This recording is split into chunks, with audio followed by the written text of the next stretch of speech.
It's that time again. Let's talk about 4 weird, obscure, and forgotten cars from the 80s and 90s, and if I should buy one of them. Montage time!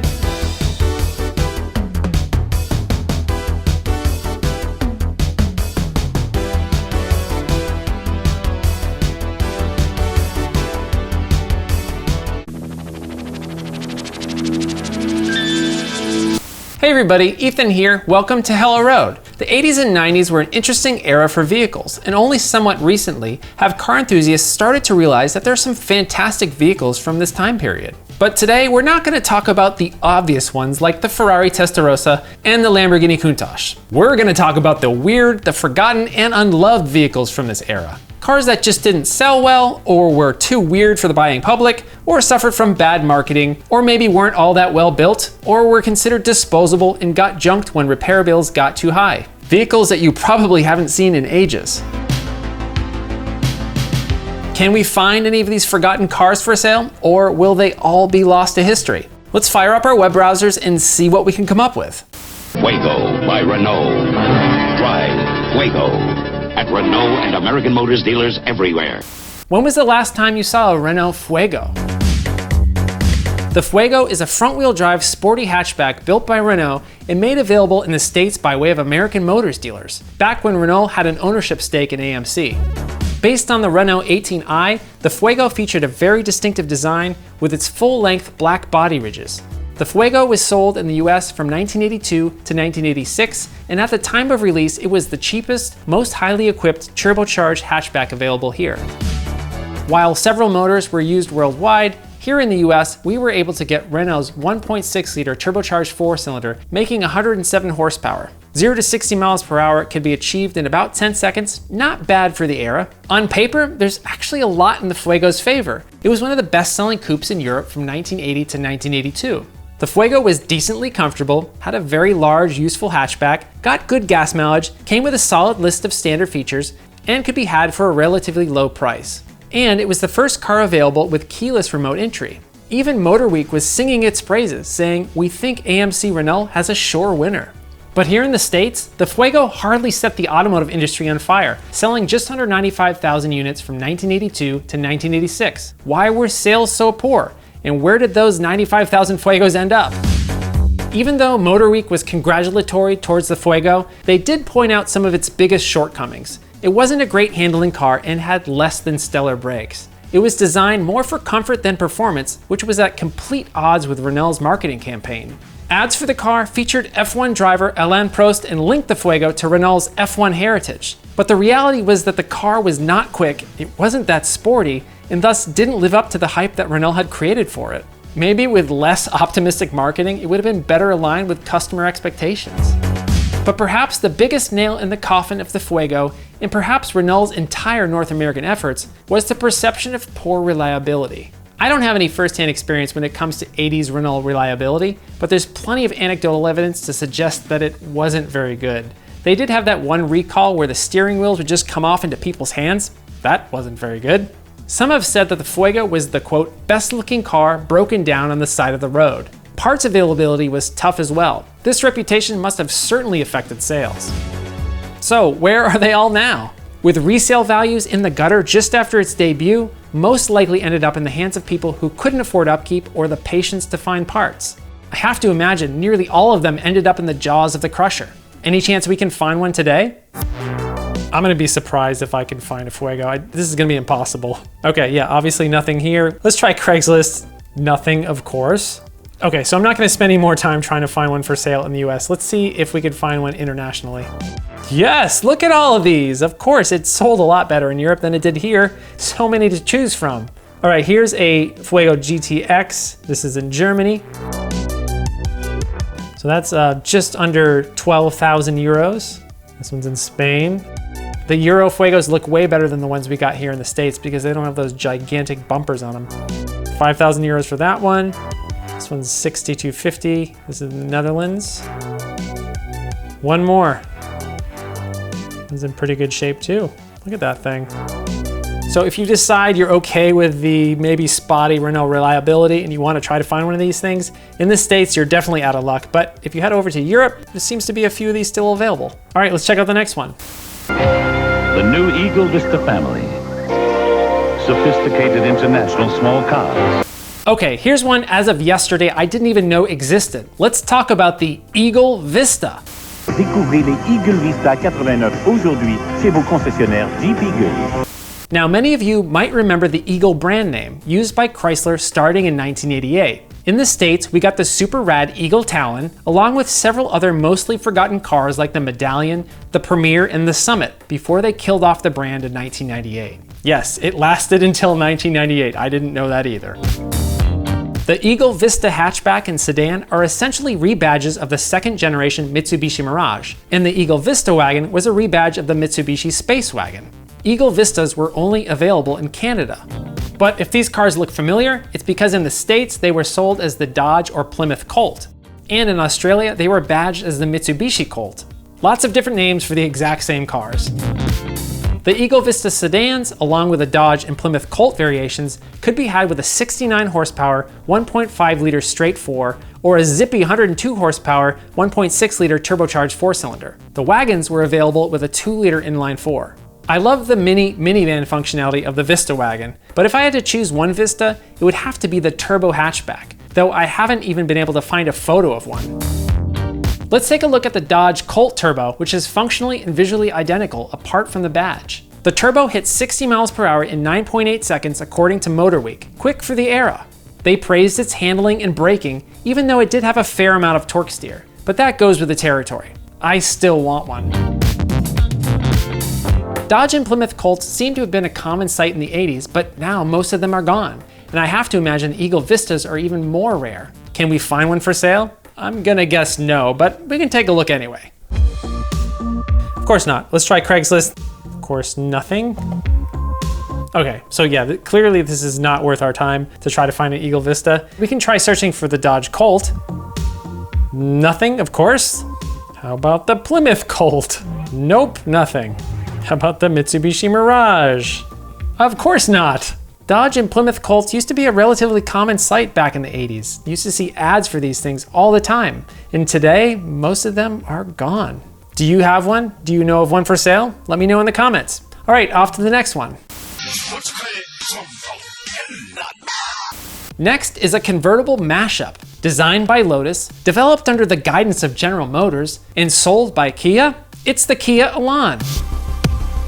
Why such a convoluted path? To find out, we need to rewind back to 1989. Lotus, then a subsidiary of General Motors, released their first and only front-wheel drive convertible sports car, the M100 Elan. Costing $55 million to develop, it was the most expensive project Lotus had ever taken on. The choice to go with a front-wheel drive layout was quite controversial at the time, as all Lotuses before and after the M100 Elan were rear-wheel drive, as you might expect from a roadster. Why make the switch to front-wheel drive? Lotus defended their decision, saying a front-wheel drive layout would yield a faster car than a rear-wheel drive design. However, it's possible that the real reason might have been that General Motors didn't have any 4-cylinder motors that were suitable for rear-wheel drive applications. But the concern of front-wheel drive quickly faded once people got in and experienced the cars. At the time, it was one of the best handling front-wheel drive cars available. Autocar magazine even said it was the best front-wheel drive car they had ever seen. It featured a fiberglass composite body, and the Turbo SE variant featured a 1.6 liter dual overhead cam inline 4-cylinder from Isuzu, making 162 horsepower. 0 to 60 was very quick at about 6.5 seconds. Sales of the Lotus M100 Elan were well below expectations, especially in the US where only 559 were sold. Why did this critically acclaimed car sell so poorly? It all comes down to price and timing. The Elan base price was nearly $34,000, $67,000 in today's dollars. And it was launched at just about the same time as the, can you guess? Yep, the Mazda MX-5 Miata. The Lotus was a futuristic and expensive take on the classic British roadster, but the Miata was an arguably more pure representation, having more in common with the original 1960s Elan than this new Lotus did. And the Miata was only 14 grand, about 27,000 in today's dollars. The Elan was clearly quicker and more powerful than the Miata, but many felt the Miata was a much more fun car to drive. The M100 is a great car, but its success certainly suffered from a high price and bad timing. The car was discontinued in the States in 1992, The vehicle was a huge financial failure for Lotus after investing so much into the project and selling so few of these cars.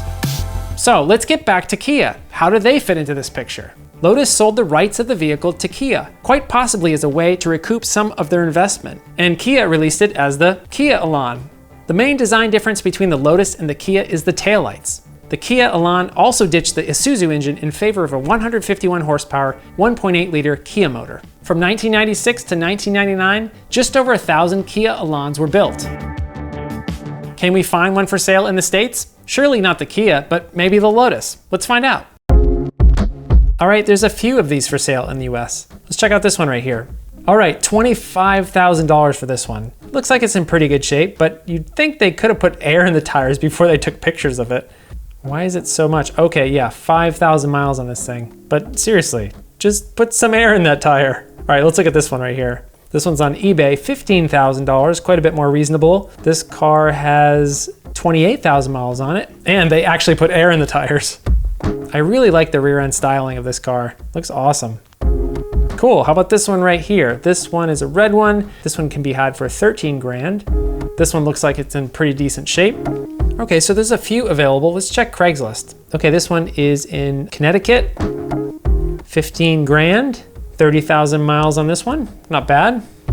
Okay, so we were pretty easily able to find a couple Lotus Elans for sale. What about the Kia Elan? Certainly none in the US, but let's check internationally.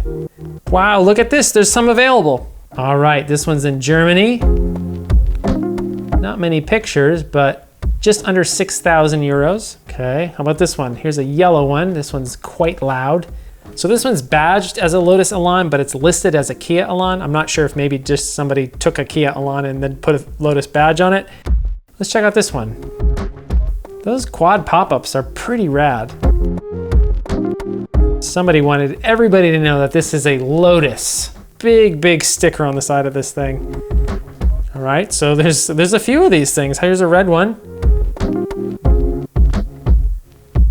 Last one, what's this one all about? Okay, I actually found one that still has the Kia badge on it. It seems like debadging these things was a popular thing to do. There it is, there's that Kia badge. Well, there you go, just under 7,000 euros for a Kia Elan. Okay, off to the next one. Handcrafted by individuals, for individuals. It stirs the imagination. Buick made a luxury two-seater in the late 80s and the early 90s? They sure did, and they called it the Riada. Now it's your turn to get a taste of this experience. The Buick Riada is a two-seater, quote, personal car built by General Motors from 1988 to 1991, intended to be Buick's halo car. The Riada was based on a modified E-body platform, sharing much in common with the Buick Riviera and the Oldsmobile Toronado. Even though the car has a somewhat sporty look, it was not positioned as a sports car. Marketing for the car focused on comfort and practicality over performance. It seems as though GM was trying to attract a younger demographic with the looks, but not alienate their traditional Buick buyers, which, as you might have guessed, were really old.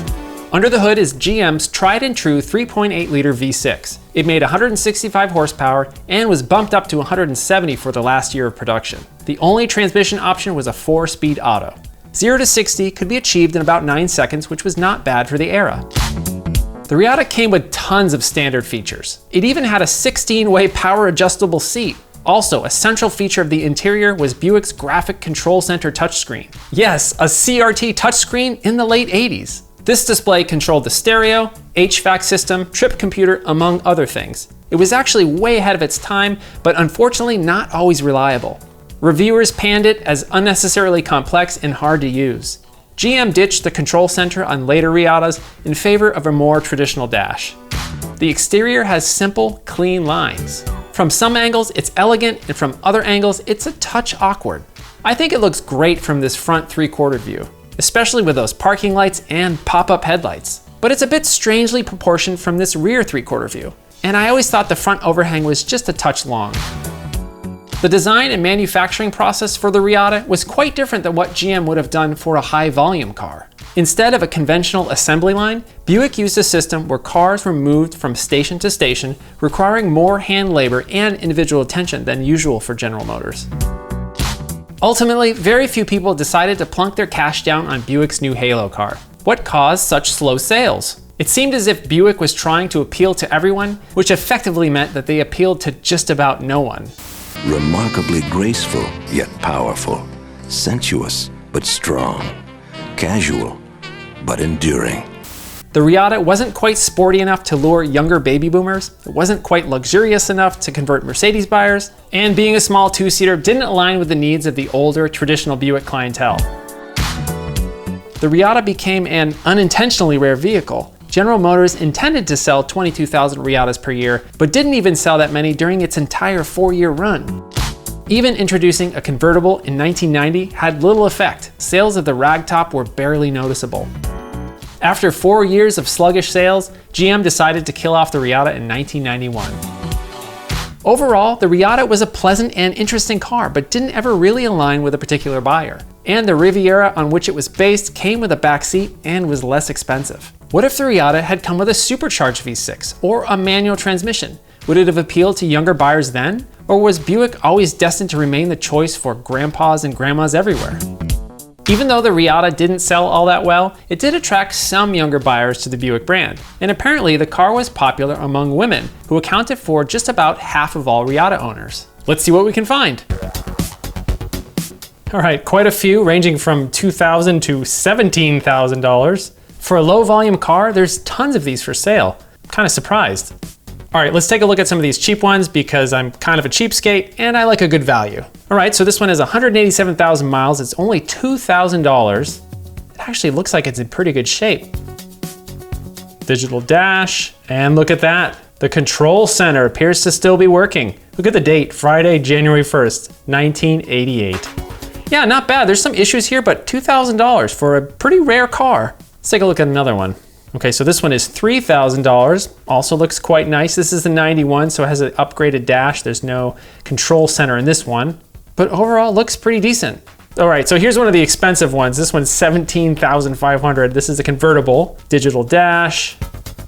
Yeah, and it looks like it's in great shape. If you are in the market for a Riada convertible, you know, obviously they didn't make very many of them, so $17,000 seems like an awful lot. All right, this one looks a little rough. $2,900, I think that might be a little bit too much for this one, considering the condition of the paint. All right, so we have to look at this one. They're asking 35 grand for this thing. I mean, this thing is in great condition, but even back in the day, there were not very many buyers for this car. So how many are there today? I don't know. Whoa, look at that interior. White leather seats, bright red steering wheel. Wow, that is something else. It looks like it's straight out of the 50s, not the 80s. All right, so yeah, I'm not paying $35,000 for this car. If you want a really nice Riada convertible, check this one out. Since there's so many, let me see if I can find one locally. There are two in Los Angeles. Let's check these out. This one's just a little bit over $3,000. It's only 70,000 miles on this thing. And this one has the control center. Gotta have that. All right, let's look at this other one. $2,500, only 98,000 miles. I might have to get this one. There's those pop-ups again. This looks pretty nice. So there you have it, tons of Riadas for sale. I wouldn't have guessed that, but if you want one, there's lots to choose from, ranging from about $2,000 all the way up to nearly $40,000, so have at it. For me, a car is like something that I wear. It has to fit right and feel good. It has to have style. What are some of your favorite cars from the 80s and 90s? What are some of your favorite forgotten cars from any era? Out of the 4 that I showed here in this video, which one would you choose, if any of them? For me, it's gotta be the Elan. I'll have more videos with my collection of 80s and 90s cars, reviews of new and used vehicles, and road trips to unique locations. And of course, more videos where we look back at the rad cars of the past. Are there any cars you'd like to see me feature in a future video? Let me know in the comments below. All right, see you later.